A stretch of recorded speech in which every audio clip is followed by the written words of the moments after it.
আপনি একদিন রাস্তা দিয়ে হাঁটছেন। হঠাৎ করে আপনার সামনে বড় একটা রাসেল ভাইপার চলে এলো। তখন আপনি কিভাবে রিঅ্যাক্ট করবেন? ঠিক আবার যখন আপনি গবেষণা করছেন ভাইপারসের বিষ থেকে মানুষের জীবন রক্ষাকারী অ্যান্টিভেনম কিভাবে আবিষ্কার করা যায়, তখন কিভাবে চিন্তা করতে থাকবেন আপনি? নোবেল বিজয়ী ড্যানিয়েল কাহনেম্যান তার বিখ্যাত বই থিঙ্কিং ফাস্ট অ্যান্ড স্লোতে বলেন, মানব মস্তিষ্কের চিন্তার প্রক্রিয়া দুইটা সিস্টেমে ভাগ করা যায়। সিস্টেম ওয়ান হলো দ্রুত, অটোমেটিক, রিফ্লেক্স নির্ভর চিন্তাগুলোতে সাড়া দেয়। সিস্টেম টু গভীর, ধীর এবং যৌক্তিক চিন্তাতে সে সাড়া দেয়। যেমন সিস্টেম ওয়ানের ক্ষেত্রে আপনি ফার্স্টে রাসেল ভাইপার দেখে যখন ভয় পেয়েছেন, তখন খুব দ্রুত সে অটোমেটিক্যালি সাড়া দিয়েছে। এটাই হচ্ছে সিস্টেম ওয়ান। আর সিস্টেম টু, যখন আপনি গবেষণা করছেন, এই গবেষণা করার সময় তো আপনাকে অবশ্যই ধীর এবং গভীর ও যৌক্তিক চিন্তার মাধ্যমে গবেষণার কাজ চালিয়ে যেতে হবে।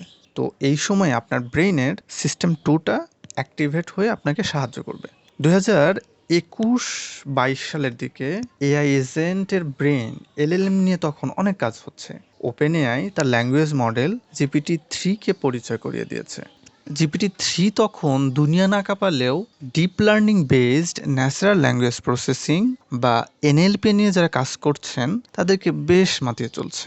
তবে এ সময়টাতে জেনারেল পারপাস এলএলএম হিসেবে জিপিটি ভালো করলেও কমপ্লেক্স সিনারিও হ্যান্ডেল করতে আরও সফিস্টিকেটেড সলিউশনের প্রয়োজন ছিল। 2022-এর শুরুর দিকে জেসন ওয়ে এবং তার টিম ড্যানিয়েল কাহনেম্যানের হিউম্যান ব্রেইনের সিস্টেম 2 এর মতো রিজনিংয়ের কনসেপ্টকে এআই মডেলের কমপ্লেক্স রিজনিং ব্রেন হিসেবে এলএলএমে ইন্টিগ্রেট করবার প্রস্তাব করেন। তারই ধারাবাহিকতায় বিভিন্ন রিসার্চ ও ডেভেলপমেন্ট স্টেজ পার হয়ে 2024-এ ওপেন এআই তাদের রিজনিং এলএলএম হিসেবে O1-কে রিলিজ করে, অর্থাৎ তাদের রিজনিং সিরিজকে রিলিজ করে। এরপরে 2024-এর শেষ দিকে Google Gemini, flash thinking, Anthropic Claude 3.7 reasoning এবং 2025-এর ফেব্রুয়ারিতে দুনিয়াকে আসলে আরেকটা ওয়াও মোমেন্ট দেয়া চাইনিজ ডিপসিক রিলিজ হয়। তবে অ্যানথ্রপিকের ক্লড 3 এর হাইব্রিড অ্যাপ্রোচটা দারুণ। শুরু থেকেই আমার কাছে এই অ্যাপ্রোচটাকে বেস্ট মনে হয়, কেননা ক্লড সনেট 3.7 আমাদের ব্রেনের মতোই। যখন সাধারণ কোনো সমস্যা তার সামনে আসে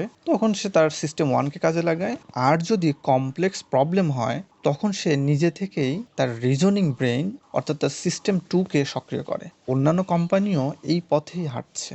এই রিজনিং ক্যাপাবিলিটির কারণে হিউম্যান এজেন্টের মতো এআই এজেন্টগুলো চেইন অফ থট অ্যাপ্রোচে বড় বা কমপ্লেক্স প্রবলেমকে স্টেপ বাই স্টেপে ভেঙে বড় বড় সমস্যার সমাধানে তারা দারুণ করছে। তৈরি হচ্ছে অনেক এআই অ্যাপ্লিকেশনস।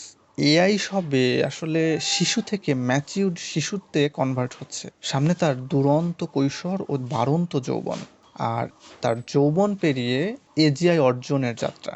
আর তখন হয়তো মানুষের মতোই এজিআই রোবটগুলো রাস্তা দিয়ে হাঁটবার সময় রাসেল ভাইপার দেখলে দ্রুত রিয়্যাক্ট করে তাকে সহজেই বশে নিয়ে নেবে। আর মানুষের জন্য তার রিজনিং ব্রেনকে অ্যাক্টিভেট করে গবেষণাগারে রাসেল ভাইপারের অ্যান্টিভেনম প্রস্তুত করতে থাকবে, আর আমাদেরকে সেই অ্যান্টিভেনমগুলো উপহার দিতে থাকবে।